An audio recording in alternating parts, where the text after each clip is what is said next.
monstro grita. Alguns pedem licença. Alguns falam baixinho. São educados. Hoje, nos sussurros do inconsciente, vamos falar de Ed Kemper. Não para glorificar a violência, mas simplesmente para que a gente consiga escutar o que o inconsciente do Ed nunca conseguiu calar. Bem-vindos aos sussurros do inconsciente.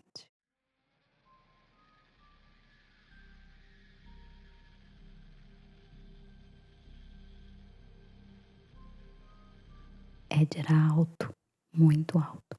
Ele tinha 2,10 m, sim. Só que ele não era só alto, ele era extremamente inteligente. Ele tinha uma postura boa, bonita, ele era educado e ele era um homem que ajudava a polícia. Sim, ele ajudou a polícia muito, muito, muito, enquanto ainda estava sendo procurado por ela. Só que antes de ser um assassino em série, o Ed Kemper, ele foi uma criança. E é aí que a psicanálise entra. Aí que a gente começa a escutar o inconsciente de Ed Kemper.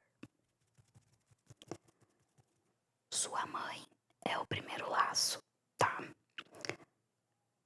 Mas também é o primeiro abismo do Ed, porque a mãe do Ed, ela era descrita como uma mulher assim, que era controladora, que era cruel em palavras, que o próprio marido, na verdade, falou muitas coisas dela assim, de que tipo, ela era uma pessoa extremamente difícil e controladora. Uma das coisas que eu vi nos documentários é que, muito novinho ainda, ela trancou o Ed em um porão. E ela sempre dizia coisas pro Ed assim, tipo, que ele é feio, ele era inadequado, perigoso, que nenhuma mulher jamais ia amar ele. Ela ficava rebaixando muito, muito, muito o Ed. Isso não é só abuso, tá? É bem mais profundo.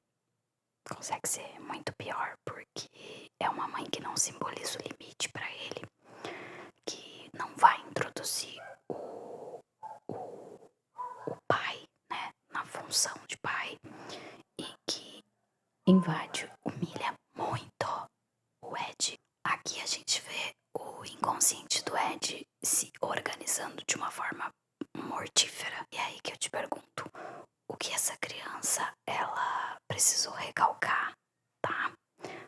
Para que ela continuasse existindo.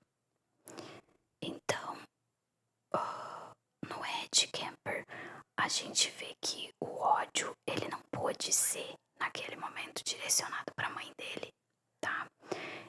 Porque ela era tudo e a única coisa, porque o pai deles abandonou eles, então a mãe, ao mesmo tempo, ela era amor, entre aspas, assim, porque era a única pessoa, o único adulto que tinha ali. Então, era amor, era prisão e era referência. Então, esse ódio, ele foi recalcado pelo Ed. Mas aí tu vai me perguntar, tá, mas recalcado, como assim? Então, o recalque, ele não apaga. Chega uma hora que ele volta, tá? Mas primeiro eu vou te explicar o que é recalcar, ok? Recalcar é, tipo, de uma forma bem simples, é esconder. Esconder algo dentro da tua mente. Porque aquilo é insuportável. Insuportável de sentir. Então tu vai recalcar. Tu vai empurrar pra um lugar da tua mente onde tu não olha naquele momento, mas um lugar de onde aquilo pode voltar. Em algum momento pode voltar, tá? Essas mulheres que o Ed, elas não são elas. Tenta me entender um pouquinho. Elas não são elas representavam a mãe. E mais ali na frente a gente vai entender um pouco mais, talvez, dessa repetição do inconsciente como um looping, assim. Mais pra frente, conforme eu for contando, talvez vocês consigam entender por que eu tô falando isso. Eu acho que Freud falaria em questão de Ed Kemper como uma compulsão à repetição. Eu acredito porque o Kemper, ele não matava pra sentir prazer. Não apenas, né, pra sentir prazer, mas ele repetia uma cena psíquica. E ó, pensa comigo. Ser pequeno diante do feminino, que é o que a mãe dele sempre deixou em evidência pra ele, né? Ser humilhado, perder o controle. E aí, finalmente, ele inverte essa posição quando ele se impõe. Nesse ato violento, ele deixa de ser aquele menininho aprisionado pela mãe. E aí ele se torna quem decide, quem toma as rédeas, sabe? É como o perverso também vai agir, né? Eu tenho certeza que o Lacan, ele ficaria muito atento nas falas do Ed Kemper. Porque, gente, o Ed, ele falava bastante. Fala, né? Eu acho que ele tá vivo ainda. E ele fala bem, e ele fala bonito e com lógica, tá? Então, o Lacan, ele poderia dizer assim que é um sujeito preso no imaginário. No caso, ele não acessa o simbólico como uma estrutura de limite. Ele simplesmente, ele sabe falar, mas ele não sabe separar o limite do simbólico. No caso, ele sabe falar, mas ele não sabe separar do outro. E o outro, né, esse grande outro pra ele seria a mãe. Essa mãe dele que nunca deixou de ser esse outro absoluto, sabe? Então eu diria que isso não é um prazer simples pra Ed Kemper. É um gozo que vai atravessar o corpo dele, a linguagem dele, tá? E infelizmente a vítima, né? O gozo dele, ele tá no domínio, no dominar total, no silêncio, no apavoramento da vítima, provavelmente na sensação de finalidade, sabe, assim, porque no fundo o inconsciente dele, ele vai dizer assim pra ele: eu só existo quando eu faço o outro desaparecer. E esse outro é visto pra ele como a mãe. Aí tu vai dizer assim pra mim: mas Lisa, ele se entregou. O Ed Kemper matou a mãe e se entregou.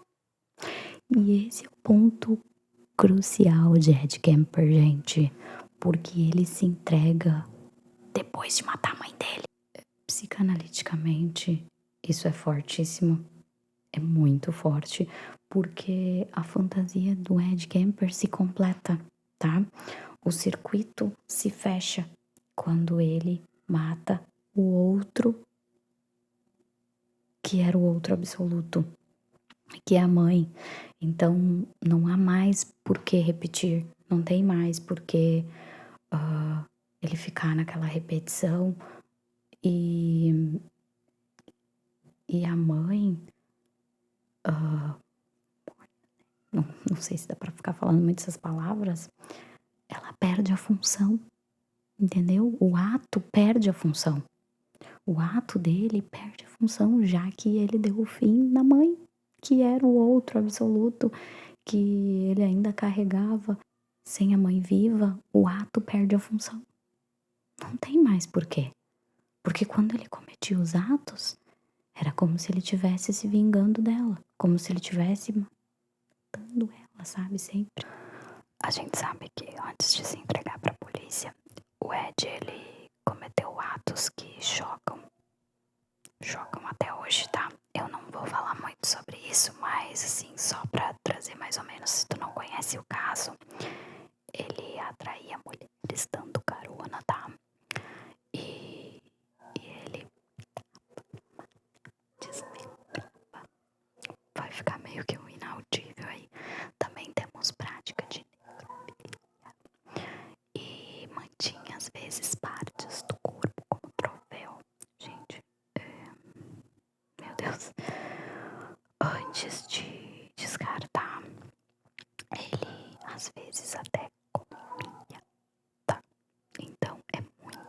liberdade.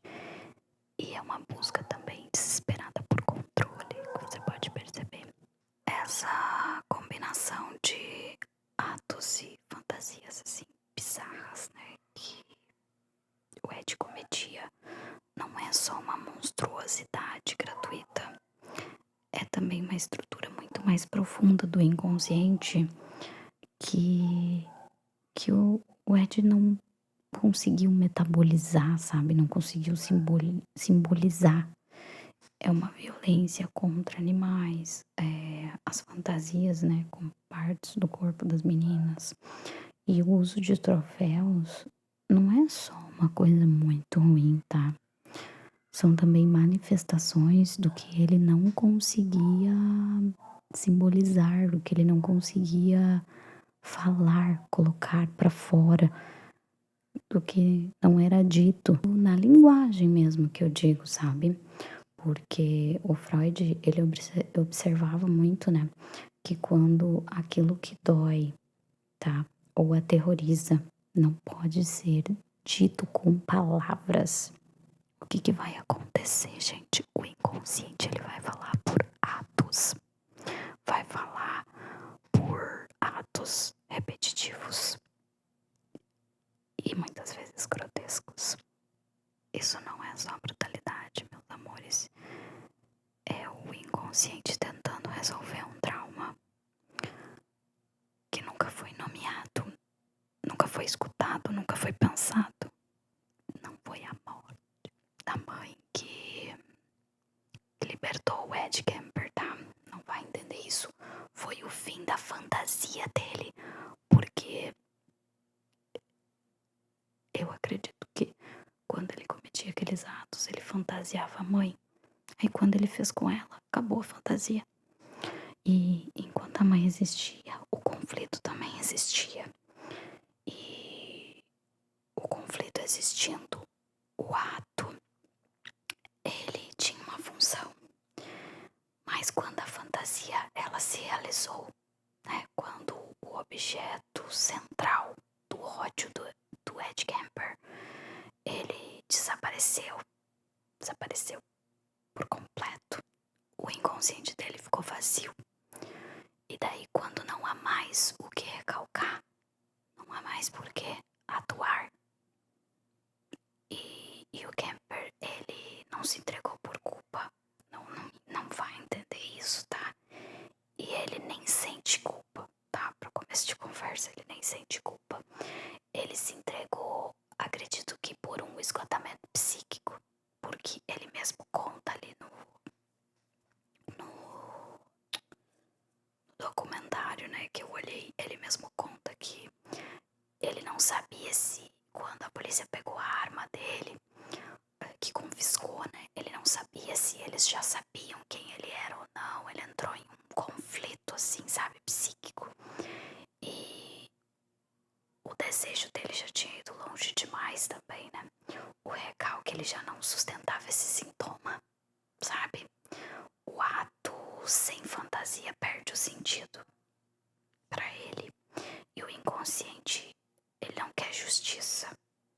Não quer saber de justiça, não quer saber de moral. Ele só quer repetir.